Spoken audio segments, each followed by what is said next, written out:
What's up, people? Jay here with PWF Empire's WWE Hell in a Cell post-show review. This was the Raw exclusive pay-per-view and the very first pay-per-view on the WWE main roster that was headlined by two women. Those two women, Sasha Banks and Charlotte, fighting over the WWE Raw Women's Championship, and this also happened to be the first women's match to be contested inside Hell in a Cell. This was a great moment. It was a big fucking deal. Me being a big fan of Charlotte and also Sasha Banks and this movement to improve the position of women in wrestling, great stuff. However, it was not a moment without questions or hot takes to be had. And one of those hot takes is this. On this night, this occasion, this show, this moment in time, Sasha Banks and Charlotte main eventing Hell in a Cell would not have been possible were it not for the complete and utter failure that is Kevin Owens, Seth Rollins, and the Universal Championship as a whole.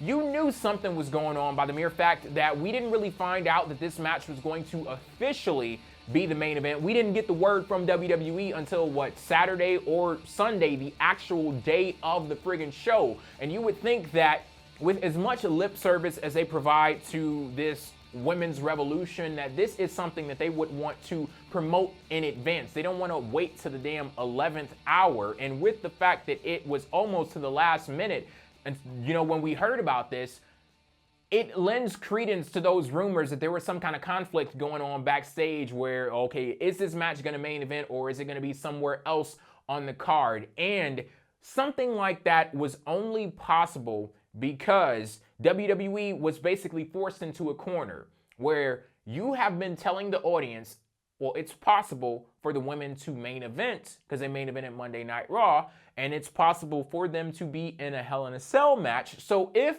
they are important enough to do those two things individually, why not bring those two things together? And then when you look elsewhere on the card, it's like, well, shit, there ain't much else going on. Just look at the Universal Championship picture. Like, there's nothing that WWE would have lost with putting Sasha Banks and Charlotte in the main event. And when it comes to the long-term planning or something like that, I do not believe that this was the end goal. But everything else on the show is so goddamn shitty that by default, this one had to be in the main event. And that's the part that sucks about it, because I don't feel like this is a situation where we got what we got down in NXT, where it's like everybody races to the finish line, and whoever makes it there first, you are declared a winner. The sky is the limit for everyone. And then we got sometimes the men won in NXT, sometimes the women won. And you had this back and forth thing going on, and then they naturally rose to that main event spot on the show.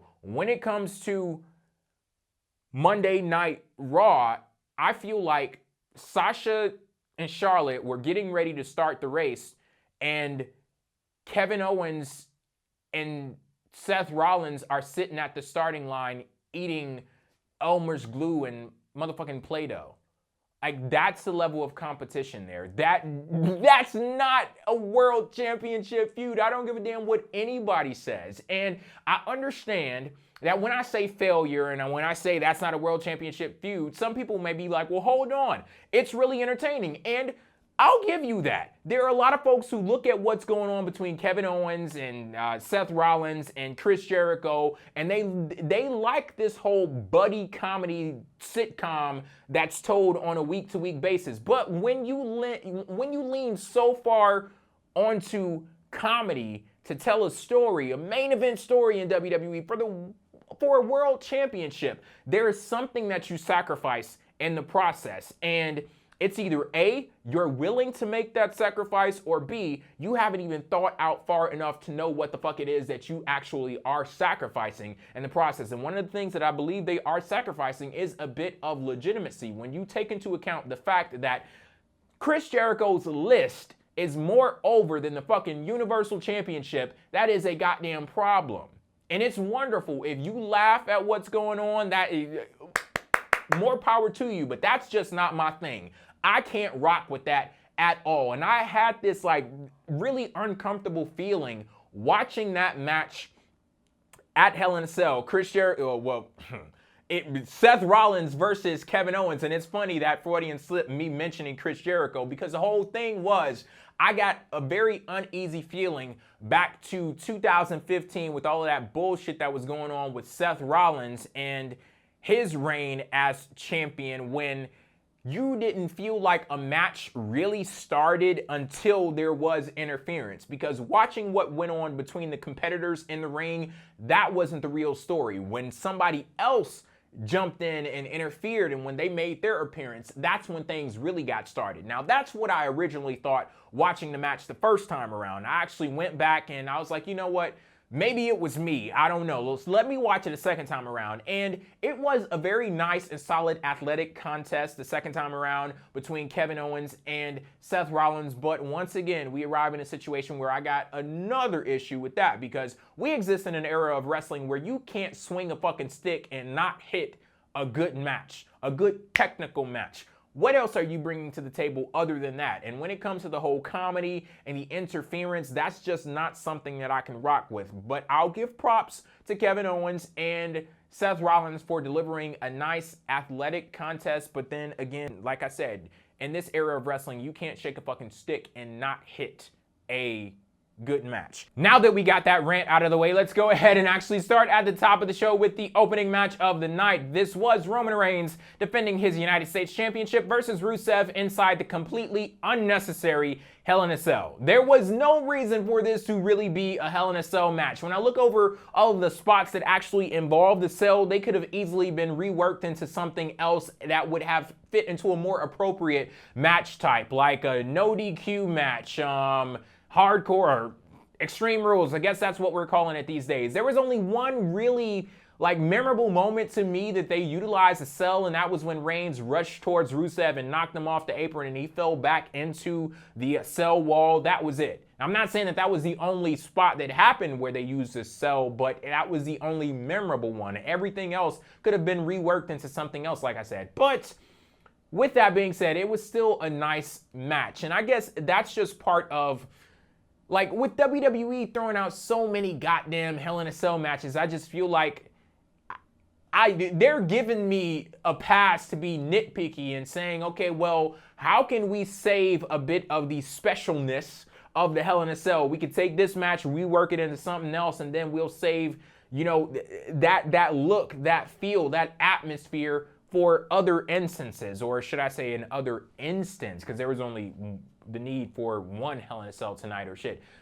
As far as I'm concerned, there's no need for this motherfucking pay-per-view at all, but I digress. As far as Roman Reigns and Rusev are concerned, it was still nice, though. I really liked that ending sequence, and I thought that that was a great visual, having Roman Reigns locked into the Accolade, and Rusev, he was on top of the steps with the chain through Reigns' mouth, and then Reigns picks him up and hits him with the Samoan drop on the steps, and then spears him off of the steps, pins him. That was a nice sequence to close out the match, but like I said, it didn't really warrant being inside the Hell in a Cell structure.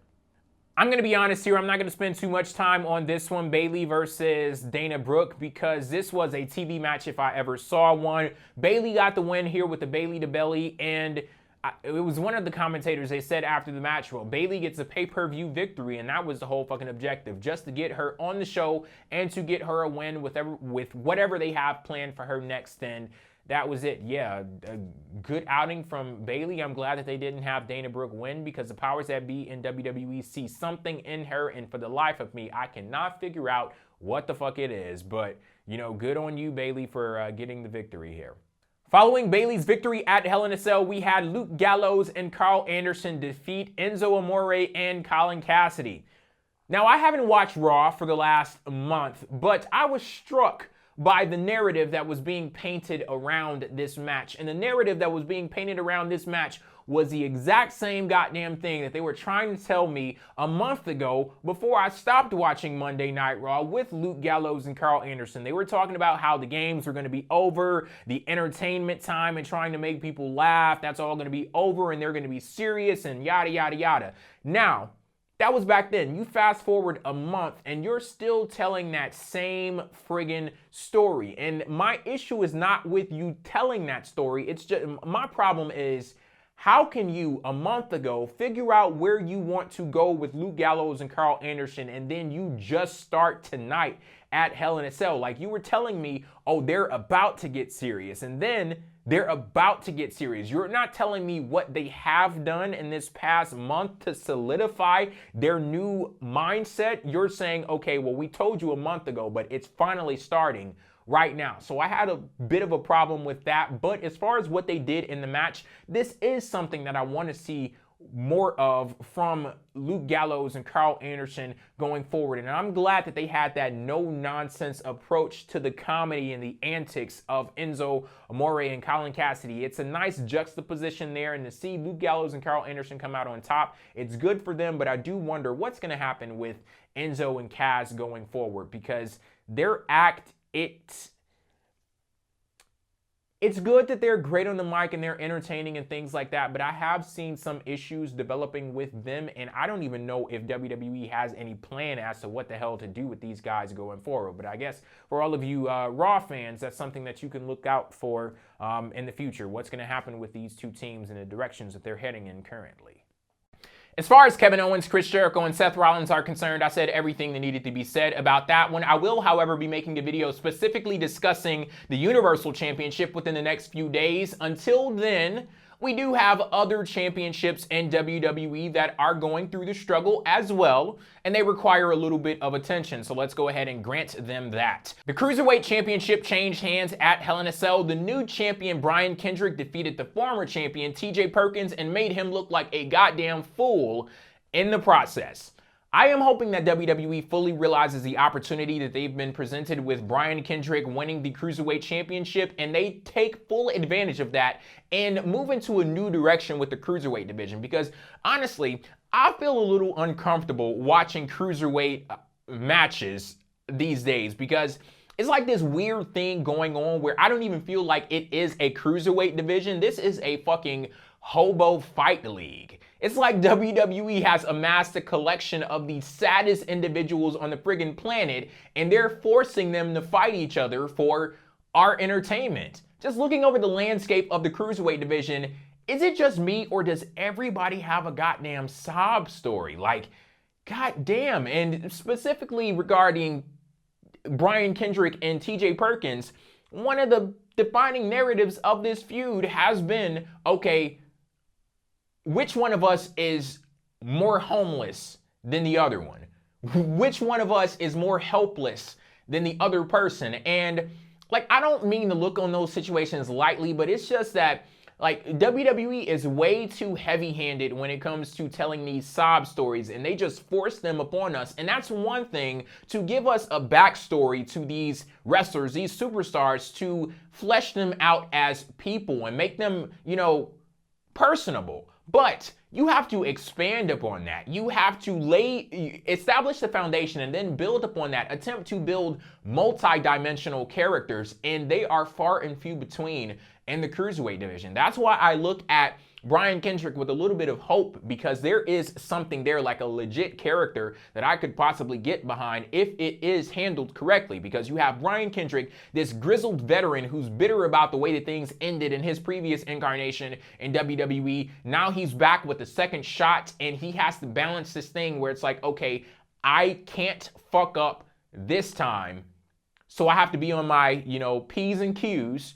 But at the very same time, I got to make sure that if I have to cut corners, if I have to do some deplorable shit in the ring, I'm going to do everything that I possibly can, because every single time that I step in that ring, it could be my last chance. And I don't know if I'm going to get another opportunity to come back to WWE. Like, I don't know if they're going to give me a third shot. So that's something that they could really build upon. And now that he's out of the mode where it's like, oh, please feel sorry for me and let me tell you how bad everything is, it's like, damn it, I got my swagger back now, and let's do the goddamn thing. So they could do something with that, and I'm hoping that we see more of, you know, multi-dimensional characters in the Cruiserweight division as a whole, because what they do in the ring, that should be looked at highly. Like, I shouldn't be like, ugh, like I said, it feels like a fucking hobo fight league where you got, you know, these people in these unfortunate situations getting in the ring and fighting and things like that. And, you know, I just hope that they see the success in what's going on with Brian Kendrick, because every time he steps into the ring and when we get the opportunity to see him breathe life into that character of his, it's some good shit. And I mean, it didn't do much for TJ Perkins. It made him look like a friggin' dope, but I mean, he didn't have much going on for himself, you know, to begin with. Shit, a really nice theme song, but that's about it. So it didn't do anything for him at all. But I mean, Brian Kendrick, shit, he's a champion now, and that was a nice outing for him. So let's see what happens moving forward. From one championship match to another, this was a tag team title match. This was New Day versus Cesaro and Sheamus, and Cesaro and Sheamus won this match, but it was by disqualification after Kofi Kingston caused New Day to get disqualified by attacking Sheamus outside of the ring. This was a blatant attempt from WWE just to push this match off to another show. So it's like, okay, we're going to give the people a match here and some, you know, good shit is going to happen every now and again throughout the match, but we want to extend New Day's title reign and give us an excuse to have this match happen over again. And I mean, it was serviceable. I can't really say that I was pissed off by what happened, but you know, it was what it was. And yeah, New Day still tag team champions. Ladies and gentlemen, the main event of the night was the Raw Women's Championship match, Sasha Banks versus Charlotte Flair. Now, while Sasha did go into this match as a reigning and defending champion, turns out that title defense was an unsuccessful one, as when everything was said and done and the dust had finally settled, when they returned back from their trip to Hell, it was Charlotte who was standing victoriously. I had a lot of questions going into this match, and one of the big ones was just how would WWE handle the booking of this match, because they had a lot of things that they needed to accomplish here and a lot of challenges. They had to find some kind of way to strike a balance in between making sure that this match lived up to the expectations of a pay-per-view main event and a Hell in a Cell match at the same damn time, while also not going too far overboard with the unnecessary risk that will come into play when you're trying to make sure that this match is memorable. Just take a look at The Undertaker versus Shane McMahon in a Hell in a Cell match at WrestleMania 32 this year. I don't remember what the hell else happened in that match, but I do know Shane McMahon jumped from the top of the cell. And if you were to put a gun to my head right now and said, name another fucking spot in that match other than Shane jumping off the top of the Hell in a Cell, first off, I would tell you to calm the hell down because it's not that serious. And if that did not work, then I'd have no choice but to get right with God, because it seemed as if that match was just there for Shane to jump off of the top of the Hell in a Cell. And that's the way that that match is going to be remembered. That was the defining moment of that match. And WWE could have taken a similar booking approach to Sasha and Charlotte, not necessarily saying it would go as far as one of them jumping off the top of the fucking cell, but just do something to a point where it's like, that's the defining moment of this match. That's the defining moment of this night. And when we look back from a historical perspective on this match, that is going to be the one moment everyone is talking about. They did not do that, and I am so damn glad that they didn't, because what I feel as if we got at Hell in a Cell was a match where we just had two competitors go into the ring and they fight it out with the talent and the skills that they are bringing to the table. And they did utilize the Hell in a Cell, and just overall, I felt like this was along the lines of what I would like to see from a main event in WWE, and also what I would like to see in a Hell in a Cell match in the year 2016. Now, of course, in the year 2016, we have a whole hell of a lot of filters that we have to, you know, push the Hell in a Cell through to the point where it's a bastardized version of what used to exist for the Hell in a Cell. But if we are to accept the standard of the Hell in a Cell in the year 2016, I gotta say, they exceeded expectations as far as I was concerned. There was a lot of great stuff happening in that match. I love the aggression of Charlotte. I've talked about this before, and I know that it's hit or miss for a lot of people, and shit, as far as some people are concerned, when it comes to Charlotte in the ring, it's hit and miss, because they're like, if Charlotte hits you, you're gonna be missing some fucking time away from the ring, like, cause she's gonna hurt you. But you know, that's my homegirl, and I love the rough style that she has in the ring. It goes hand in hand with the persona that she has, this just arrogant, cocky, I was born to do this, genetically superior. That's great shit. And Sasha, she had some great moments in this match as well. I love that onslaught that she waged against Charlotte, the double knees where she was, ramming her into the cell, and then she had that one point where she was hanging on the side of the cell, and then she turned around and jumped onto Charlotte with the double knees. That was great stuff. And overall, this match did rise to the occasion of a pay-per-view main event, and it was the best Hell in a Cell match of the night and the best match overall at the for the entire show. So great shit from them, and I really enjoyed a lot of what I saw in this match, and it was so wonderful to see them go out there and just do the damn thing in the ring. Now, that's not to say that the match was perfect. It definitely was not perfect at all. For example, you had that one weird table spot where Charlotte did fall onto the table, and it technically did break, but it wasn't as satisfying as you would have expected from a moment like that. Like, I don't know what the hell they were doing, whether they were setting up for something else and then she just fell back on accident and it happened, or if that was the actual spot and it just didn't go as planned. Something weird happened there, and I was hoping that when they brought out the second table, I was like, okay, here's your moment to redeem yourself, because people have a fucking obsession with tables, and I'm like, okay, well, all your sins will be absolved if you just go ahead and break this damn table. But they brought the table out and they didn't even break it. Like, Charlotte was just throwing Sasha onto the table, and after she got done throwing her onto the table, she hit her with natural selection, and the match was over with at that point. Now, I do gotta say, as much as I liked the overall match, that finish left a whole hell of a lot to be desired. It came off very weak and kind of deflating, and I would like to believe that it's not simply the fact that Charlotte won. Like, I would love to exist in an alternate universe where we can see, okay, Charlotte wins in a different way, and if I would accept it at that point, if it would have came off being better, because I think there are two separate issues here. The fact that you had Charlotte, a heel, win in this historic moment, and it would have just been such a perfect moment to have it capped off. Sasha Banks in her hometown, the first women's main event of a pay-per-view, the first ever Hell in a Cell match, have the fucking face win and have her go for that triumphant moment. And you should have known better, because just go back to WrestleMania and you'll see the negative effect of having a heel win in moments like that, because we can't even fully comprehend what's going on with the introduction of the Women's Championship, because anytime Charlotte mentions it, because she's the one that won the fucking match, she's going to be healing it up, and the fans can't accept that, because it's like, well, shit, she's trying to get heat, so I got to make sure I boo her. And they turned on her and were chanting them for Bayley and all of that shit. And I mean, that should have been enough for you to realize maybe we want to go in a different direction this time around. But that there is a separate issue than the fact that, okay, even if I do accept the possibility of Charlotte winning the match, the heel winning the match, I still didn't like the execution of it, because like I said, it came off as fucking weak, and it was unfortunate that that was the final image of what honestly was a solid, a damn good match. But yeah, that's it. Like, I don't know why they had her win. I don't know. And I've been really liking Charlotte's character. That's why it sucks for me to sit here and say this. Like, I don't know if she should have won or not, because she's been doing a damn good job. But I don't think that that was the right moment and the right time.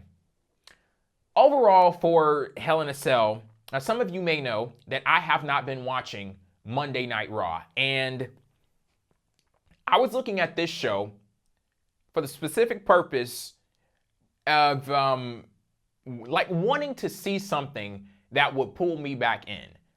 Being a wrestling fan, being a WWE fan, knowing that this was the very first WWE show that I ever watched, and like, this is such a big part of my life. I don't want to be placed in a situation where I feel like I can't watch Monday Night Raw. So I was watching this show just hoping to see something that would put me into a position where it's like, damn it, I gotta watch Monday Night Raw tomorrow. I gotta continue watching this show. And to be quite honest, I didn't see that at all. And I'm actually gonna go to a few tweets that were posted by my favorite pro wrestling analyst out there. He's a guy by the name of Will Pruitt. He writes for ProWrestling.net, and he had some great tweets last night.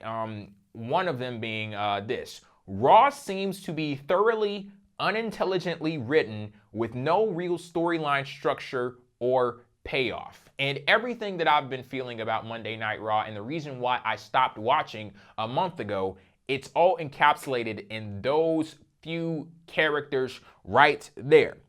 Not an intelligent program, no real storyline structure or payoff. And I know a lot of folks watch wrestling or pro wrestling for what goes on in the ring, but I'm a big story guy. If I can't examine and explore the stories that you're telling, and if I don't get a sense of, you know, just something going on that is worthy of being, you know, examined and analyzed, or, you know, anything, like I can't do anything with that at all. And he also had some more tweets here.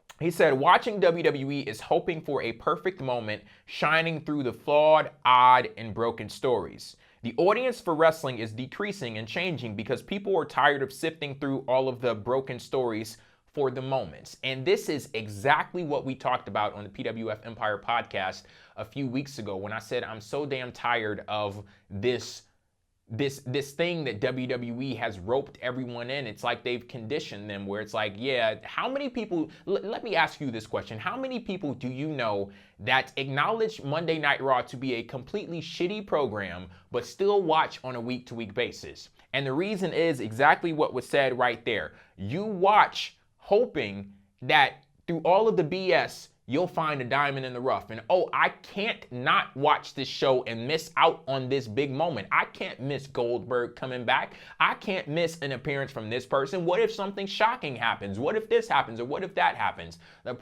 I'm so damn tired of that. Sifting through broken pieces to find the good shit. My hands are bloodied, cut up, and tired. I cannot do that anymore. So no, I will not be going back to watching Monday Night Raw on a weekly basis, you know, sitting there in front of the TV Monday nights for 3 fucking hours. I just cannot do that anymore. And whatever form my viewing of Monday Night Raw takes from this point on, I guess we'll see, whether it be watching the Hulu cut or just watching clips on YouTube or not watching anything at all. I don't know, but I guess we'll see going forward. All I know is that this show did not do its job as far as I was concerned. And that's it for me. Thank you all for tuning in, and leave your comments down below on what you think about all of the things that I discussed, and I'll catch you on the flip side. Peace.